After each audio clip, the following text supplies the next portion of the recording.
A hush fell over the war cathedral. The vaulted chamber, carved from a living asteroid, pulsed with artificial gravity and low-frequency harmonics meant to instill obedience. Dozens of alien species stood ranked on obsidian platforms rising in spirals, each adorned in the regalia of their dominions, glimmering carapaces, scent plumes, armored exosuits that hissed with unseen hydraulics. In the center, seated on a floating throne forged from the collapsed core of a neutron star, was Emperor Virex IX, supreme sovereign of the Galactic Empire. He had conquered 8 spiral arms. His name was etched in the crust of shattered moons. Civilizations had surrendered at the whisper of his approach. Now, he waited for the human. He expected a delegation, perhaps a military contingent, or, at the very least, a secure hololink from Earth's military AI. But the Empire's summons had been answered not with the expected bravado or plea for peace, but a single message, cryptic and handwritten. "I'll come in person. Bring tea." Some mistook it for human humor. Others believed it a threat. The Emperor saw it as an insult. But he was not a man to deny spectacle. Let the humans send a lamb. He would show the entire galaxy how Earth's arrogance would end. The chamber dimmed. The door hissed open, and she walked in. No fanfare, no guards, no translator drone. She wore a threadbare cloak, its edges frayed from years of travel. Her boots, no slippers, were mismatched. In one hand, she carried a steaming thermos. In the other, a small cloth bag. No weapons, no tech, no fear. "Who permitted this primitive?" muttered a crimson-scaled Threxian general, his claws twitching toward his belt. The Emperor raised one finger. Silence resumed. The woman strolled across the obsidian floor, utterly unaffected by the imposing architecture or the dozens of species watching her with contempt or confusion. She moved like someone who'd seen far worse than galactic tyrants. She stopped before the throne. Her eyes, a stormy gray, met the Emperor's burning violet ones. "Would you like tea?" she asked. A ripple of disbelief moved through the chamber. Some laughed. One ambassador choked on his respirator mist. The Emperor tilted his head. His voice, enhanced by the throne's audio conduits, resonated like a collapsing sun. "Do you understand where you are, human?" "I do," she said, pouring 2 cups from her thermos. "You're sitting too high. Bad for circulation. Leads to cloudy judgment." He stood, towering above her. 8 feet of engineered perfection, his cape unfurled like solar flares. "You stand before the seat of cosmic dominion. You do not speak to me with metaphor and leaves." She sipped her tea. "Oh, I'm not speaking to you yet. I'm watching you, deciding if you're worth speaking to." Gasps echoed across the chamber. The Emperor stepped forward, and several guards tensed, their phase halberds flickering to life. Still, she didn't flinch. "It's a good brew. Chamomile. Grown in lunar soil. Helps with blood pressure. Yours seems high." "What is your name, human?" the Emperor demanded. She smiled. Not kindly. Not cruelly. Simply, inevitably. "I've had many. But you can call me Baba." More laughter. Nervous this time. A few of the more advanced diplomats began whispering to each other in panicked hisses. Some recognized the name. Folk tales. Shadows in the dark. Myths. But myths don't walk into war councils, wearing house shoes and carrying herbal tea. The Emperor motioned. Instantly, a glowing hollow map bloomed between them. It projected Earth, its colonies, its fleets, all hopelessly outmatched. Red symbols representing the Empire's forces outnumbered Earth's by several magnitudes. 1,000 to 1. "This is not negotiation," he said. "It is a courtesy. I offer surrender, immediate and unconditional. You will deliver Earth's compliance or extinction." "Your map's missing something," she replied. He blinked. "What?" She leaned forward, her voice dropping, suddenly sharp enough to cut steel. "Context." The map blinked, then glitched. For a fraction of a second, every Empire-controlled system blinked red. Threat markers flared, then vanished. The room went still. "What did you do?" he growled. She placed a small object on the floor between them. A simple carved token. It pulsed softly. No known technology. No detectable signal. But several species began to step back. One delegate fainted. Another dropped to its knees. "It's not a weapon," she said. "Just a story." "What story?" he demanded, his voice growing uncertain. She looked up at him. "The kind that ends with your name being whispered in fear by your own grandchildren." Around the chamber, the tension thickened. Alien ambassadors fidgeted. One whispered to another, "She's not just human. She's old." The emperor stepped down from his throne. The ground vibrated with each footfall. He stood face to face with her now. His hand hovered near his belt. A gesture of dominance. Threat. "You are a bluff. A symbol. A primitive dressed in myth. We have crushed worse." "Have you?" she asked softly. A pause. Then, almost too quietly to hear, "Why does she smell like frost and burnt ozone?" a delegate whispered. "She's not transmitting anything," said another. "But my implants are showing movement. In my own head." The emperor ignored them. He stared into her eyes, looking for weakness, for emotion, for anything. He saw a vastness. For the first time in centuries, he felt something twitch beneath his ribs. Was it doubt? "You came here to die," he said. "No," she replied, placing a second teacup down between them. "I came here to offer peace. You've been killing children, burning forests, harvesting oceans. You think conquest is culture. I'm telling you it isn't." He sneered.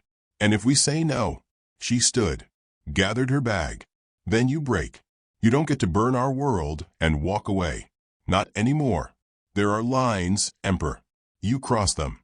He stepped forward. "And who will stop us?" "You." Her gaze didn't waver. "No," she said. "You will. In time. You just haven't realized it yet." And with that, she turned and walked away. No fanfare. No guards. Just footsteps echoing across obsidian silence. The token she left behind pulsed once, then stopped. The emperor ordered immediate scans, analyzed every atom, dissected every molecular structure. It wasn't metal. It wasn't organic. It wasn't possible. But it was ancient. Older than recorded time. Older than the galaxy.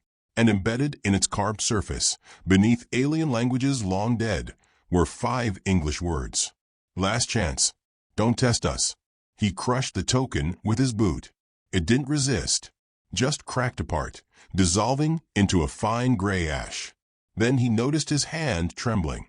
The chamber cleared, though no one had officially adjourned. Alien warlords made quiet exits, some feigning urgent messages. Others simply left.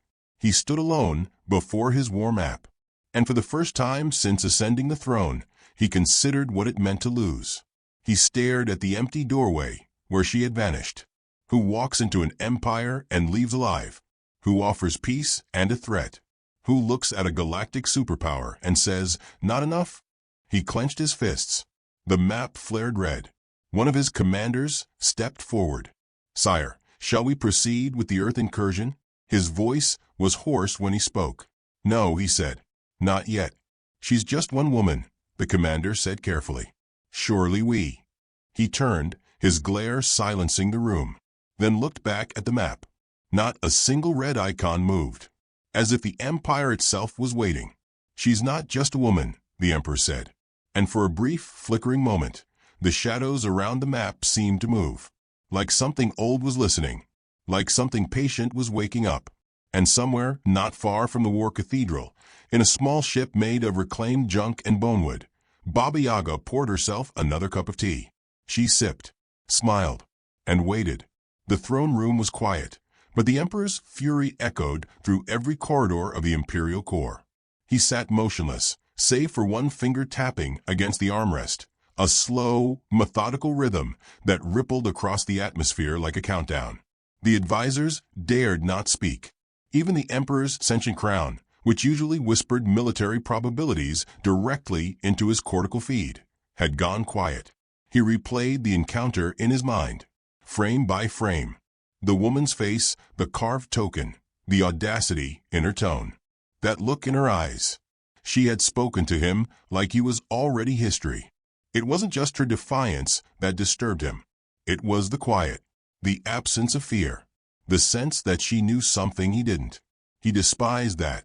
The human fleet was a joke, their colonies scattered, their weapons outdated. Yet somehow she had walked away. That in itself was a challenge, one the Empire would not leave unanswered. "Launch Operation Ember Halo," he said. The silence broke. Admiral Turin, a four-eyed being with silicon tendrils for a mouth, hesitated. "Sire, are we sure?" The woman.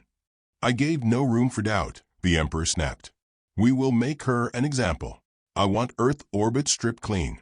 No orbital rings. No defense grid. No satellites. I want their skies empty. Yes, your radiance." Across the Empire's controlled systems, the order cascaded. Subspace relays flared to life. Massive fleets stirred. Millions of automated drones blinked into consciousness, ready for deployment. The hammer of galactic dominion had begun to swing. The armada that approached Earth was a thing of terror. 4 Dreadnought-class flagships led the formation, followed by carrier clusters housing 1 billion drone fighters and shock pods. Each vessel ran on dark matter reactors and was equipped with warglyphs etched by quantum monks, protective charms against dimensional feedback. Artificial intelligence fleets flanked the central arm, escorting planet killers, hulking cylinders with enough force to crack the moon in half. As they approached Sol System, human outposts blinked off the comm grid. Not from attack, but withdrawal. Silence. Entire orbital channels went dark. No threats. No warnings. Not even a flare of protest. It was unsettling. Commander Vec, stationed aboard the command ship Vigilant Crown, stared at the projection of Earth. "Where are their defenses?" he muttered.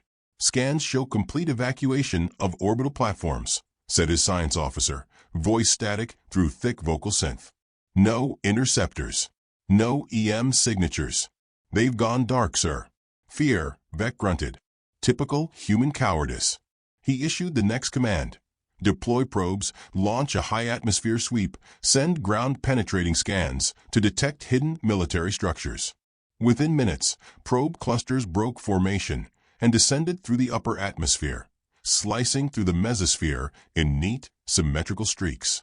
The command deck watched their feeds live, thermal scans, atmospheric data, terrain overlays. Then the feeds went black. Not destroyed. Not jammed.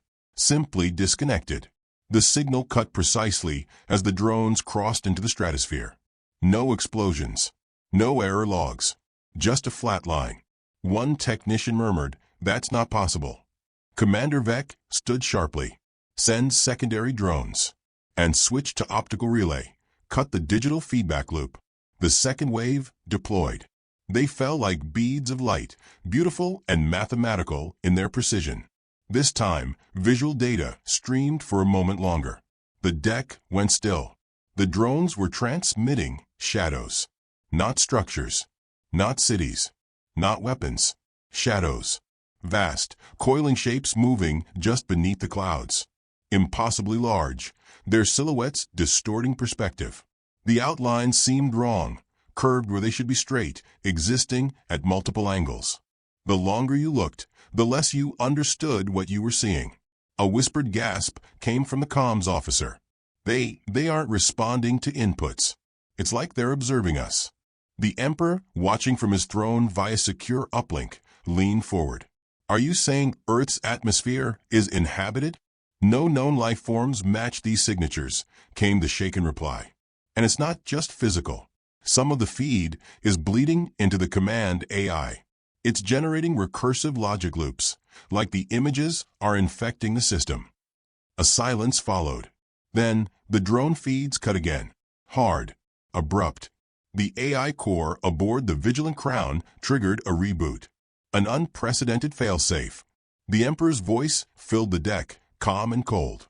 "Send in the planet killers. I want a fire line through their northern hemisphere. Let the rest of the galaxy know what becomes of Defiance." The order was issued. 2 planet killers descended, flanked by destroyers. Their primary weapons charged, each capable of delivering kinetic payloads large enough to trigger extinction events. As the weapons locked in, atmospheric resistance increased, not from weather systems, but interference. electromagnetic, gravitational, even temporal. Readings were contradictory. Altimeters failed. Quantum gyroscopes spun in opposing directions. Internal clocks lost sync. And then something spoke.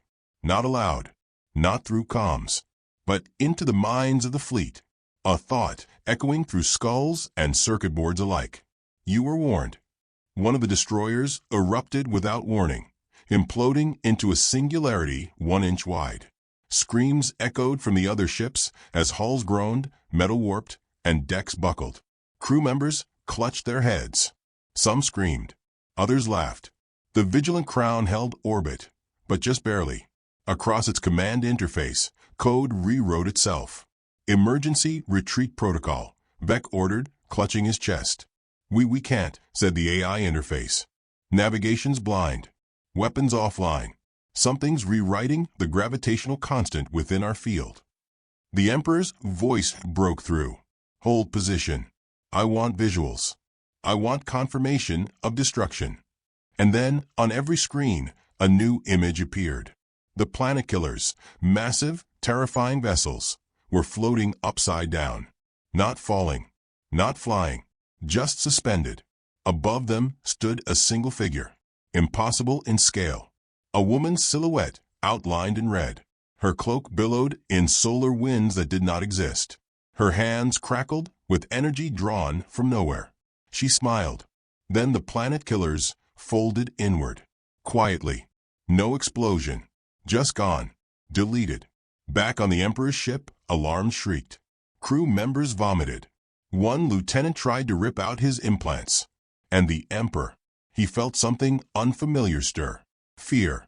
He cut the link and retreated to his private chamber, where no eyes could see him tremble. The AI tried to report, but his mind pushed it aside. He walked to the viewing port, staring at a distant Earth. A blue dot still spinning, unchanged, undamaged, defiant. He remembered the old myths, from a time before empire, before conquest. The name, Baba Yaga, not a person, a force, a correction. The fleet didn't retreat. It simply stopped responding. Entire battalions unaccounted for. Silence bloomed where structure once stood. The only transmission that remained was a single video loop. 15 seconds. The woman, pouring tea, smiling, saying, "Still think we're ants?" He watched it play again, and again, and again. Each time, the sense of scale shifted. Each time, she seemed bigger. Back on Earth, in a clearing untouched by war, Baba Yaga sat at a wooden table. The wind stirred the leaves. Birds sang in the distance. She lifted a cup to her lips. Somewhere beneath the ground, machines older than mankind stirred. Waiting, listening. She exhaled softly and whispered to no one. That was polite. She poured another cup. We'll give them one more chance. Deep beneath the Imperial Intelligence Citadel on Scylla Prime, a chamber opened that hadn't been breached in over 3 centuries. No alarms triggered. No automated defenses resisted. The door simply recognized the urgency in the voice that summoned it. Strategos Virax entered first, his breath tight in his throat. His skin, a lattice of iridescent scales, shivered despite the constant warmth of a subterranean vault. Behind him hovered Archivist Rel, a 6-limbed neural construct tasked with decoding forbidden archives. The walls pulsed with low-frequency light. Rows of black data obelisks surrounded them, humming with locked memories. "What exactly are we looking for?" Rel asked, voice low. Virax answered without turning. "A name, a myth, a contingency that was never meant to be accessed." He placed his hand on one of the obelisks, whispering the override code given to him moments before the Emperor sealed himself into isolation. Baba Yaga. The obelisk shuddered, then opened. A slow, mechanical click echoed in the chamber. Files spilled forth, not digital, but engraved sheets of memory metal that shimmered with stored visuals and sent memories. It smelled of snow, burnt rosemary, ozone after lightning. Virax picked up the first sheet and began to read. The earliest file was marked, Mars Uprising, year 82 after expansion. An image flickered to life. A red plane, bodies frozen in strange poses. Weapons jammed. Vehicles turned to rust before the battle had ended. And, at the center, one figure walking barefoot through the chaos. She moved slowly, hands folded behind her back, her expression unreadable. Around her, the laws of entropy worked. Energy drained from batteries. Nanite swarms collapsed. AI cores went inert. The file pulsed a warning. Classified Omega-level entity. Interaction prohibited. Observational only. Rel hesitated. Is this a psychic weapon? Virax's throat tightened. No, she's not a weapon. She's a scar. A wound the universe forgot to heal. The next sheet showed the Europa containment breach. A plague of sentient gas had wiped out 2 domes in less than a day. Survivors were hallucinating entire cities. Memory corruption spread through speech. She had arrived through an unsealed airlock. Unarmed. No suit. She sat in the center of the containment zone for 6 hours, unmoving. By the end of it, the plague receded. Not burned. Not destroyed. Silenced. As if it had chosen to forget its purpose. The survivors spoke of a voice inside their minds. Whispered lullabies. Old Earth songs and languages they didn't know. One survivor said, she tucked the plague into bed and told it to rest. More files followed. The Battle of Titan's Rift. The psionic collapse on Enceladus. The Singularity Spiral Incident. Each one marked with a variant of the same phrase. Subject not classified as human. Subject not bound by cause-effect loops. Subject intervention not predictive. Subject may exist outside conventional time. Rel clicked his mandibles. She was everywhere. Across multiple centuries. Before warp stability. Before cross-species diplomacy. How is she still alive? She isn't, Virax whispered. Not like us. He turned to the final file. No image. No data. Just a phrase etched into the metal in 3 languages. The Baba Yaga Protocol. Activate only in case of existential breach. Warning. Entity will not differentiate between threat and empire. They stood in silence for a long time. Virax swallowed hard. The Emperor thought she was a diplomat. He tried to intimidate her. Rel took a step back. He didn't just fail. He triggered her. Outside, far above the vault, Imperial broadcasts painted a different story. The fleet's silence was spun as strategic repositioning. Earth's response labeled an anomaly. Propaganda machines worked overtime. But inside High Command, panic spread like fire in a sealed ship. Strategic calculations had shifted. The AI overmind couldn't model future moves. Projections ended in static. Predictive maps collapsed under their own probability weight. One equation appeared over and over. 0.001% chance of survival if hostilities persist. The Emperor convened his inner circle in person for the first time in decades. His armor was cracked. Not from battle, but from pressure. His aura dimmed. He did not sit. She is not just a human asset, he said, without preamble. She is not even strictly alive. They said nothing. Fear choked words before they formed. She is a failsafe, he continued. A myth given shape. Something our ancestors faced and chose to bury rather than destroy. Because destruction was never an option. One commander found his voice. Why now? Why would they unleash her? The Emperor looked directly at him. They didn't. A pause. They tried to keep her buried. She came back on her own.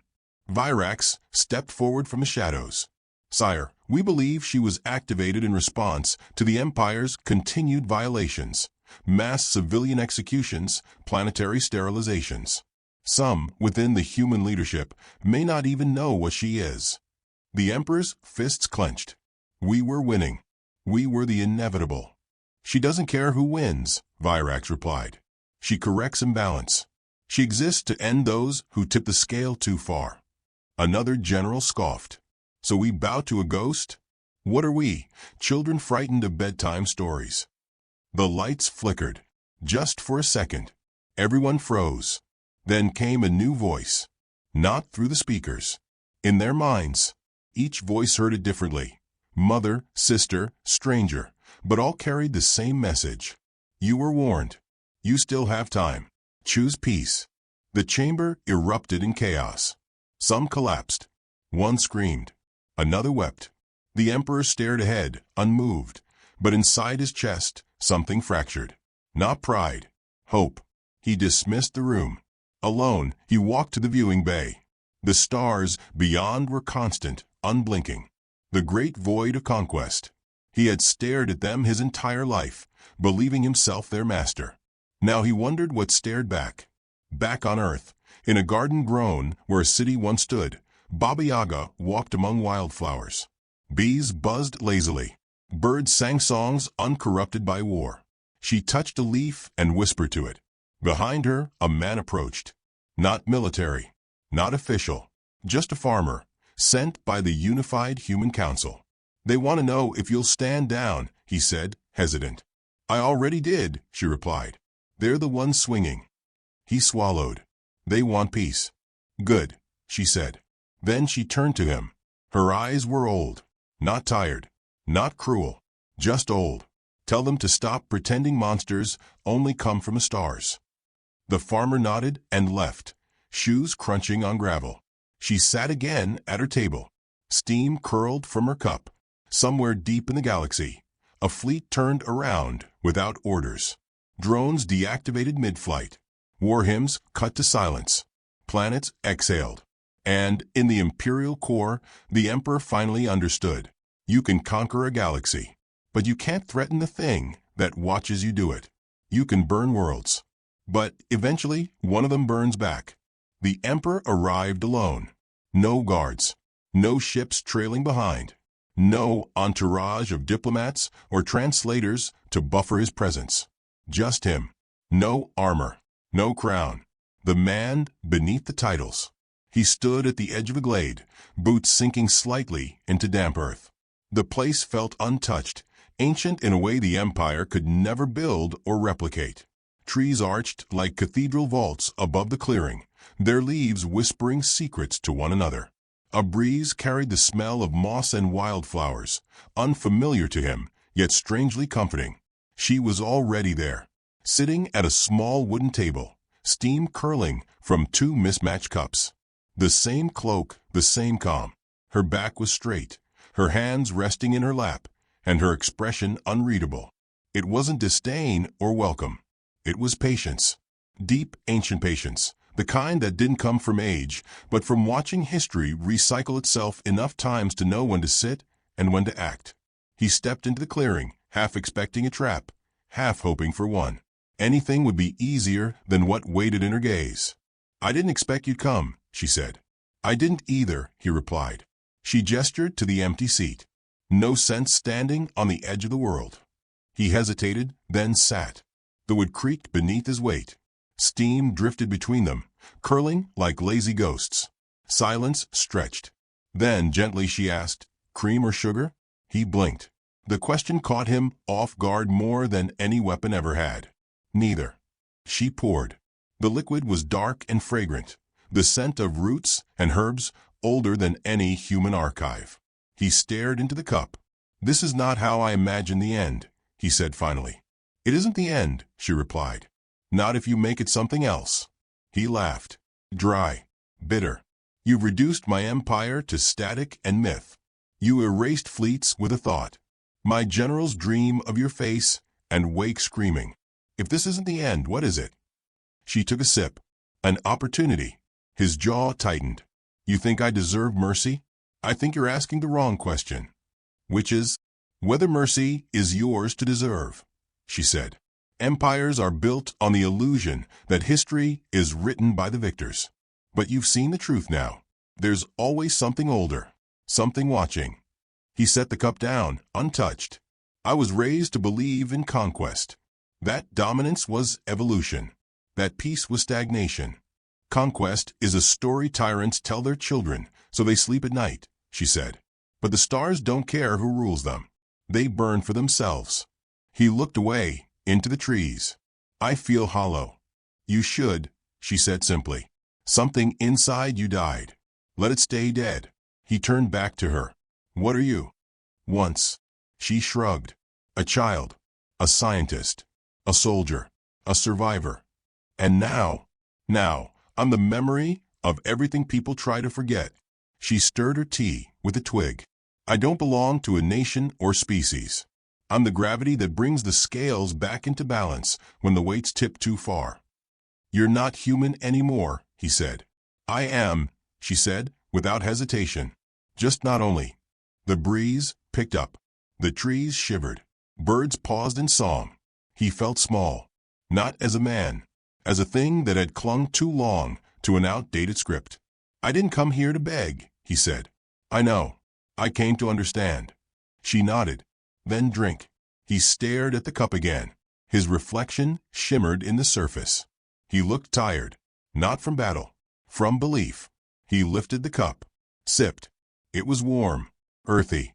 Not soothing, but real. It grounded. What now, he asked. That's your choice, she said. You can go back and pretend. Rebuild your throne.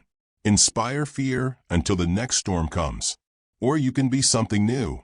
His brow furrowed. A servant. A student, she corrected. Of silence. Of consequence. Of the universe beyond your reach. He exhaled slowly. Would they follow me if I changed? They'll follow whoever makes them feel powerful, she said.